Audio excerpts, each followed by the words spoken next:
Panalangin kay San Bartolome. Sa ngalan ng Ama, at ng Anak, at ng Espiritu Santo. Amen. O maluwalhating San Bartolome, tinawag ka ni Jesus na taong walang pagkukunwari, at nakita mo ang tanda sa mundong ito na siya ang anak ng Diyos at Hari ng Israel. Ipagkaloob mo sa amin ang biyaya na sa tuwina ay huwag magbalat kayo at payak na tulad ng kalapati. Gayon din naman, tulungan mo kami na mapasa amin ang biyaya ng iyong pananampalataya na makita ang mapagpalang kamay ng Diyos sa mga pangyayari sa pang-araw-araw naming buhay. Naway mapagtanto namin ang mga tanda ng panahon na maghahatid sa amin kay Jesus dito sa lupa at humantong nawa sa pakikipagkaisa namin sa Kanya sa langit magpakilanman.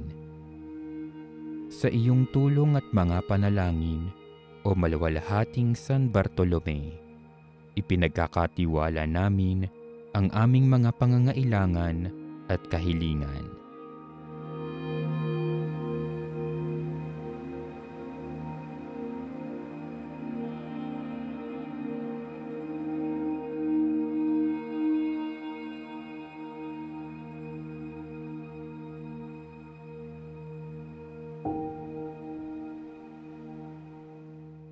Ama naming makapangyarihan, gawin mong matibay ang aming pananampalataya na nag-ugnay kay Apostol San Bartolome sa buklod ng hindi magdarayang pakikipag-ugnayan ng apostol na ito sa iyong anak.